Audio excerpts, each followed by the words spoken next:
জয় রাধে, রাধে শ্যাম, নিতাই গো প্রেমানন্দে, হরি হরি বল। যারা যারা আমার ভিডিও দেখতেছেন সবাইকে আমি প্রণাম জানাই। যত সাধুগুরু বৈষ্ণবের চরণে আমি প্রণাম জানাই।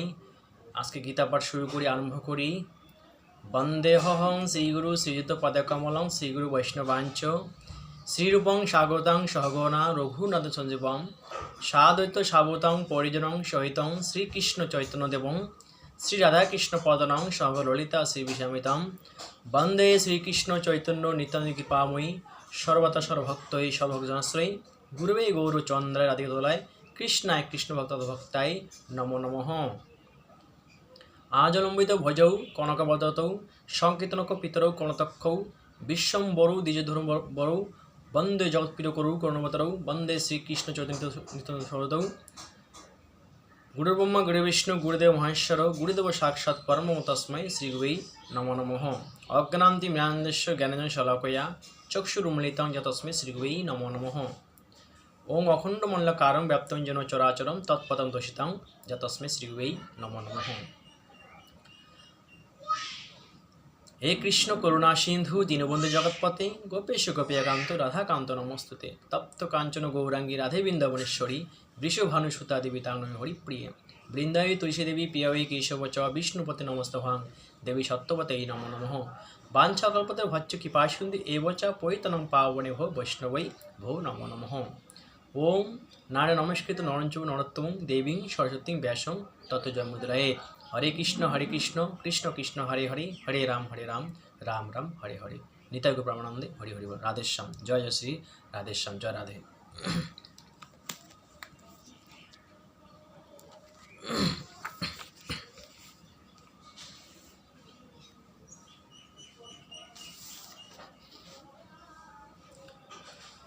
গীতা জ্ঞান বিজ্ঞান যোগ 29 নম্বর শ্লোক, যা আমাদেরকে ভগবান শ্রীকৃষ্ণ শিক্ষা দেয়। ভগবান শ্রীকৃষ্ণ এখানে বলতেছেন, জরা জরা মরণমুক্ষায় মামাশ্রিত যতন্তি যে তে ব্রহ্ম তদবিদু কৃতস্নম ধর্ম মধ্যাত্মং কৃতস্নম ধর্মাত্মং কর্ম চাখিলম। অর্থাৎ যাহারা আমাতে চিত্ত সমাহিত করিয়া, যাহারা আমাতে চিত্ত মানে বুদ্ধি বিবেক, যারা চিত্ত সমাহিত করিয়া জরা মরণ হইতে মুক্তি লাভের জন্য যত্ন করেন। জরা মরণ,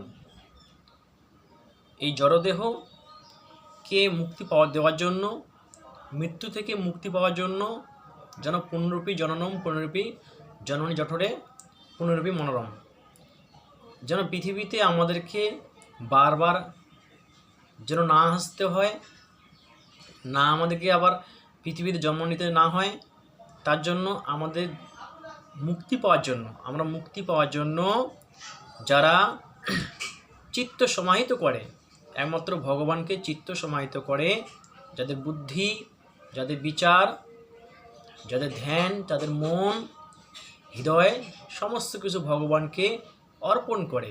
কেন অর্পণ করেন? যে ভগবানকে লাভ করার জন্য ভগবানকে ভক্তি করেন, চিত্ত সমাহিত করেন, সদা সর্বদা ভগবানের গুণগান করেন, নিজেকে মুক্তি পাওয়ার জন্য, এই ত্রিতাপ জ্বালা থেকে মুক্তি পাওয়ার জন্য। যেহেতু আমরা পৃথিবীতে জন্ম নিয়েছি, আমাদের ত্রিতাপ জ্বালা সবাইকে ভোগ করতে হয়।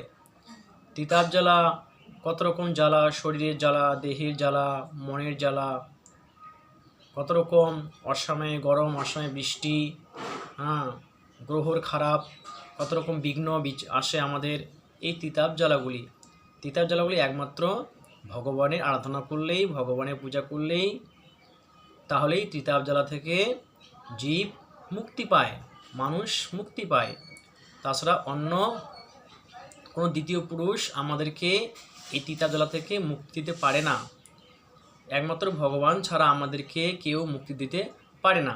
একমাত্র ভগবানের আমাদের ধ্যান করতে হবে, ভগবানের চরণে আমাদের অর্পণ করতে হবে নিজেকে, মন বুদ্ধি বিবেক সদা সর্বদা তার প্রতি, ভগবানের প্রতি ধ্যান রাখতে হবে। যেন আমার কাছে কোনো পাপ, কোনো খারাপ, কোনো দুরাচার, কোনো হিংসা, কিচ্ছু যেন আর কোনো পাপকৃত কর্ম আমার হাতে না হয়, আমার কাছে না হয়। তাহলে পুণ্য পথে আসতে হবে, পুণ্যকর্ম করতে হবে। পুণ্যকর্ম করলেই সমস্ত পাপ বিনষ্ট হয়ে যায়। আর অন্তিমে দেহত্যাগ যখন হবে, দেহ ধারণ ত্যাগ করে ভগবানকে ভগবানের ধামে পৌঁছাতে পারা যাবে। তাই বলছে, যাহারা চিত্ত আমাকে মন বুদ্ধি যারা আমাকে সমাহিত করেছেন, শুধু সদাসর্বদা ভগবান, তার বুদ্ধিতে, তার ধ্যানে, তার বিচারে সদাসর্বদা ভগবানের আরাধনা করেন, ধ্যান করেন, যাহা কিছু কর্ম করেন সদাসর্বদা ভগবানের ধ্যানই কর্ম করেন, ভগবানকে স্মরণ করেই যা কিছু কর্ম করেন ভগবানকে স্মরণ করেই করেন। তাহারাই সেই সনাতন ব্রহ্ম। যারা একমাত্র আমার শরণাগত হয়ে গেছে তারা একমাত্র সনাতন ব্রহ্ম। তারা সিদ্ধি পুরুষ, ব্রহ্মপুরুষ, যে তারা একমাত্র সনাতন ব্রহ্ম। সমগ্র আধ্যাত্মিক বিষয়ে এবং সমস্ত কর্মতত্ত্ব অবগত হন, সমস্ত কর্মতত্ত্ব তিনি অবগত হয়ে যান। জরামরণ হইতে মুক্তি লাভের জন্যই ভগবানকে ভজনা করা প্রয়োজন। এই জরামরণ হইতে একমাত্র মুক্তি লাভের জন্যই আমাদেরকে ভগবানকে ভজনা করা প্রয়োজন। আর কোনো অন্য কিছু দেবী দেবতাদের পূজা করা যাবে না, একমাত্র ভগবানকেই ভজনা করতে হবে। অন্য কোনো দেবী দেবতা পূজা করলে তারা ঐশ্বর্য দিতে পারে, তারা ধন সম্পত্তি কামনা বাসনা আমাদেরকে পূরণ করে দিতে পারে, কিন্তু তারা কিন্তু মুক্তি আমাদেরকে দিতে পারে না, তারা প্রেম আমাকে দিতে পারে না, তারা ভক্তি আমাদেরকে দিতে পারে না। একমাত্র প্রেম, ভক্তি, মুক্তি আমাদেরকে একমাত্র ভগবান দিতে পারেন, তাছাড়া দ্বিতীয় কোনো কেউই জগতে দিতে পারেন না। তাই তুচ্ছ কামবস্তুর জন্য নহে, যাহারা এই উদ্দেশ্যে ভগবানকে আশ্রয় করে একান্ত মনে তাহারা ভজনা করেন, তাহারা অনায়াসে জরামরণ হইতে মুক্তি লাভ করিতে পারেন। এইরূপে পুরুষোত্তম বাসুদেবকে ভজনা করিলেই ব্রহ্মতত্ত্ব, অধ্যাত্ম এবং কর্মতত্ত্ব অবগত হইতে পারেন। ব্রহ্মতত্ত্ব, ব্রহ্মজ্ঞান, আধ্যাত্মজ্ঞান, ভৌতিক জ্ঞান, সংসারিক জ্ঞান সব কিছু অবগত হইতে পারেন। সব কিছু তিনি কর্ম জানতে পারেন, যে কর্মটা কি, কোন কর্ম করলে আমার মঙ্গল হবে, তিনি কর্মতত্ত্বটা তিনি জানতে পারেন। ভক্তরা একমাত্র বুঝতে পারেন যে অসৎকর্মকে ত্যাগ করতে হবে, সৎকর্মকে আমাকে আশ্রয় করতে হবে, সৎকর্মে আমাকে লিপ্ত হইতে হবে। তিনি সমস্ত কর্মতত্ত্বে অবগত হয়ে যান, তিনি সমস্ত কর্মকে বুঝতে পারেন, কোনটা ভালো কোনটা খারাপ তিনি ভক্তরা বুঝতে পারেন। কিন্তু সাধারণ ব্যক্তি কিন্তু খারাপ কর্ম বা ভালো কর্ম তারা বুঝতে পারেন না, তাদের কাছে যেটা ভালো লাগে সেটাই করে, মনে যেটা ইচ্ছা হয় সেই কর্মটাই করে, কিন্তু তিনি বুঝতে পারেন না, তারা বুঝতে পারে না এই কর্মটা করলেই আমাদের অমঙ্গল হয়ে যাবে, আমাদের ক্ষতি হবে, আমাদের বিনাশ হবে, আমাদের পাপ লাগবে, আমরা পাপে লিপ্ত হয়ে যাবে, কিন্তু তারা সেই বুঝতে পারেন না। তিনি এই জন্য তারা সাধারণ ব্যক্তি ভগবানকে লাভ করতে পারেন না, একমাত্র ভক্তরাই ভগবানকে লাভ করতে পারেন। তিনি ব্রহ্ম, তিনি অধ্যাত্ম কর্ম, তাহারাই কর্ম। ভক্তি দ্বারা ব্রহ্মজ্ঞান লাভ হয়, একমাত্র ভক্তির দ্বারাই ব্রহ্মজ্ঞান লাভ হয়। ভক্তি ছাড়া কোনো ব্রহ্মজ্ঞান লাভ হবে না, বিন্দুমাত্র ব্রহ্মজ্ঞান তার মধ্যে লাভ হবে না। যদি ভক্তি জীবের মধ্যে না থাকে, জীবের মধ্যে যদি ভক্তি হৃদয়ে যদি উদয় হয়, মনের মধ্যে যদি ভক্তি উদয় হয়, তবেই সে ধীরে ধীরে তিনি জ্ঞান থেকে বিশেষ জ্ঞান মানে ব্রহ্মজ্ঞান তিনি লাভ করতে পারেন। একমাত্র ভক্তির দ্বারাই, সৎসঙ্গের দ্বারাই, সাধুসঙ্গের দ্বারাই, ভাগবতের দ্বারাই, গীতা শ্রবণ করলেই ধীরে ধীরে গুরুদেবের নিত্য উপদেশ পালন করা, গুরুদেবের মুখাশ্রিত বাণী আমাদেরকে পালন করতে হবে, তবেই সেই ব্রহ্মজ্ঞান আমরা লাভ করতে পারবো, অন্যথা লাভ করতে পারবো না।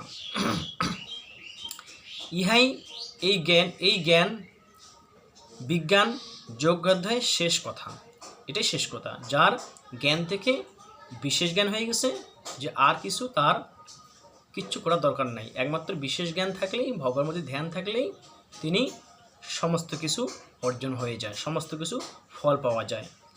এর থেকে আর শেষ কথা কি আছে? একমাত্র বিশেষ জ্ঞান, বিশেষ বুদ্ধি, বিশেষ ভগবানের ভক্তি, এটাই শেষ কথা। আর কোনো দ্বিতীয় অন্য কথা নাই। আর যার মধ্যে বিশেষ জ্ঞান হয়ে গেছে, ব্রহ্মজ্ঞান লাভ হয়ে গেছে, আর কি আর শেষ বাকি আছে? কোনো শেষ আর বাকি নাই, এটা শেষ কথা। তো তো আমরা এখানে শিখতে পারলাম 29 নম্বর শ্লোক, আমরা এটাই বুঝতে পারলাম যে একমাত্র চিত্ত সমাহিত করলে জরা মরণ হইতে মুক্তি লাভ আমাদেরকে ভগবান দিয়ে দেন, ভগবানের ধামে আমাদেরকে আশ্রয় দেন। আমরা এটা আজকে শিখতে পারলাম। তো রাধে রাধে। আজকে এখানেই গীতাকে বিশ্রাম দেই। সবাইকে আমি প্রণাম জানাই। যারা যারা ভিডিও দেখেন, যারা ভিডিও দেখতেছেন, সবাইকে আমি প্রণাম জানাই। যত সাধুগুরু বৈষ্ণব চরণে আমি, সমস্ত সাধুগুরু চরণে আমি প্রণাম করি। জয় রাধে, রাধে রাধে। ওম গঙ্গা গীতা সাবিত্রী সীতা সত্য প্রতিবতা ব্রহ্মবলী ব্রহ্মবিদ্যা ত্রিসন্ধ্যা মুক্তিগাহিনী অর্ধমাত্রা চিদানন্দ ভবগ্নি ভ্রান্তি নাশিনী বেদত্রী পরমানন্দ তত্ত্ব জ্ঞান মঞ্জুরি। ওং তৎসৎ ওং তৎসৎ। ওং নমো ভগবতে বাসুদেবায় নমো। ওম নমো ভগবতে বাসুদেবায় নমো। ওম শান্তি, ওম শান্তি, ওম শান্তি। হরে কৃষ্ণ কৃষ্ণ কৃষ্ণ হরে হরে, হরে রাম রাম রাম হরে হরে, হরে কৃষ্ণ কৃষ্ণ কৃষ্ণ হরে হরে, হরে রাম রাম রাম হরে হরে। জয় রাধে, রাধে রাধে। নিতাই গৌর প্রেমানন্দে হরি হরি বল। জয় রাধে।